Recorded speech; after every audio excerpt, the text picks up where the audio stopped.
Agnes Soel, yang dikenal dengan julukan Dame de Beauté atau Beauty Lady, adalah wanita paling cantik pada zaman itu, yang menjadi simpanan favorit Raja Charles VII dari Prancis.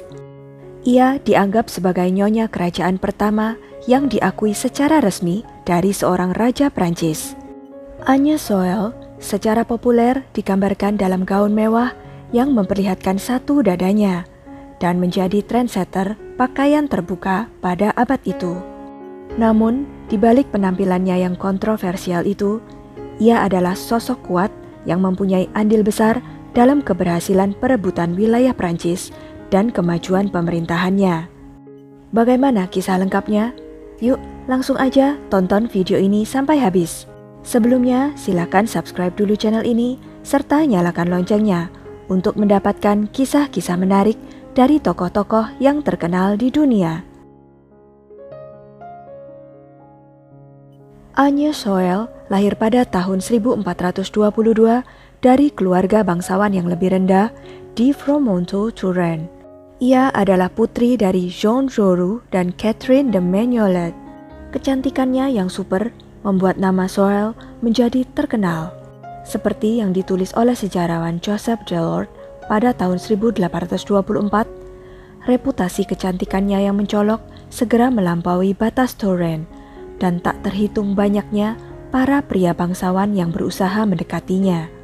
Tetapi, seperti mahkota berhiaskan permata yang sangat mewah, penampilannya yang bak dewi kecantikan itu hanya cocok untuk seorang penguasa.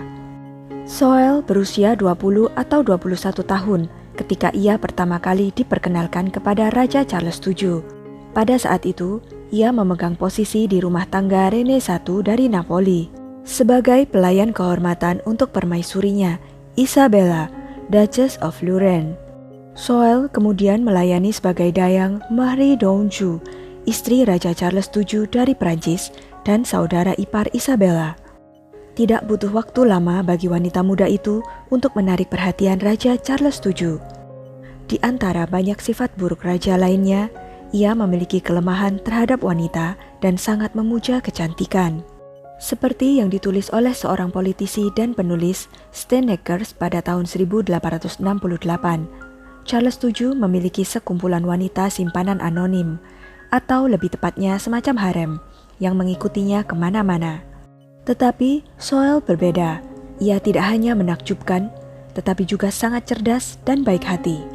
Ia memiliki hak istimewa yang langka sekaligus, keindahan tubuh dan jiwa yang superior, dengan vitalitas fisik dan moral yang memenuhi semua tuntutan gairah cinta yang membuat raja terpikat.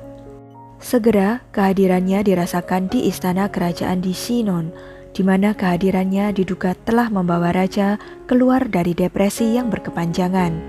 Semangat menular Soel dan pengaruhnya yang sangat kuat atas raja terlihat jelas di mata publik.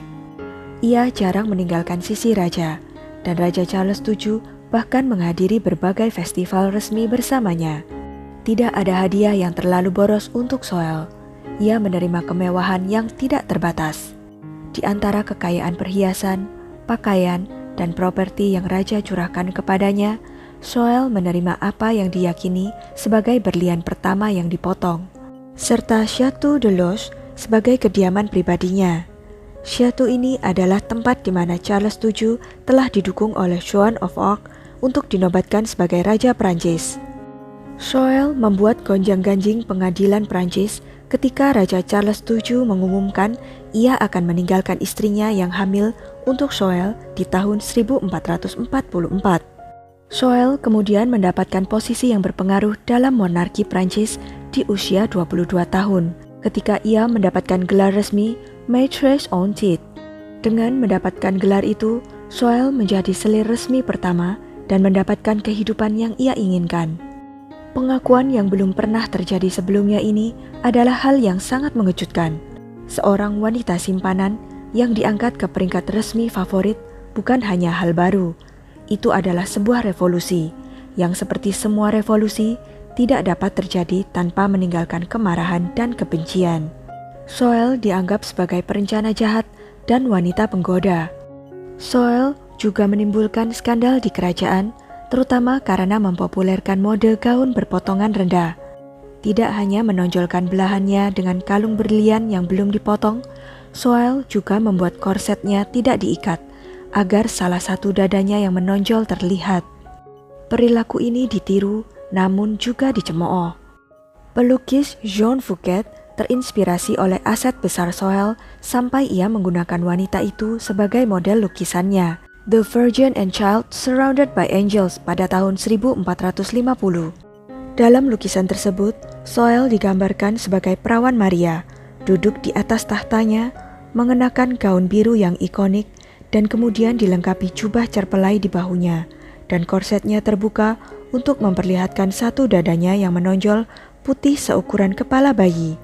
Lukisan Fouquet adalah salah satu dari banyak lukisan dari periode waktu tersebut yang menampilkan motif dada terbuka sebelah. Para pendeta konservatif yang sudah kesal dengan keputusan raja yang mengangkatnya secara resmi sebagai gundiknya, marah karena seorang wanita yang dikenal karena kontroversinya digunakan untuk menggambarkan Bunda Suci Maria.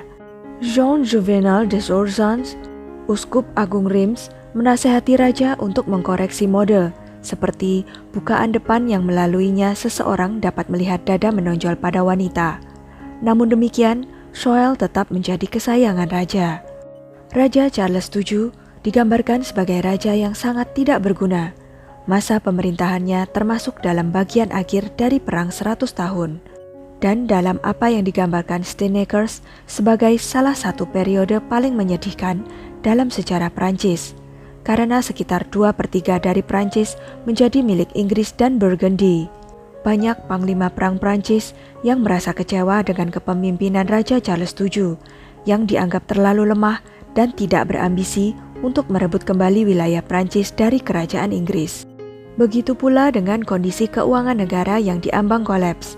Raja terlalu sibuk memuaskan kebutuhannya akan kesenangan dalam hiruk-pikuk perjudian, minum-minum, dan main wanita. Tetapi setelah Soel diterima masuk di kerajaan, Raja menjadi pribadi yang baru. Raja Charles VII yang setelah mencapai usia 30 tahun tidak memahami situasi maupun tugasnya, dan tampaknya ditakdirkan untuk menjadi biasa-biasa saja seumur hidupnya, mengaktualisasikan dirinya secara tiba-tiba dan seolah-olah dengan sihir. Orang-orang yang jujur dan cakap, semua teman Soel mengambil peran utama di parlemen. Setelah itu, dalam waktu 2 tahun, wilayah Prancis hampir sepenuhnya ditaklukkan kembali. Soel tidak bisa diremehkan hanya sebagai wanita penggoda yang digunakan hanya untuk bersenang-senang. Ia tidak dapat disangkal adalah orang yang berjasa mengubah arah kerajaan. Karakter serta pencapaiannya yang luar biasa terungkap.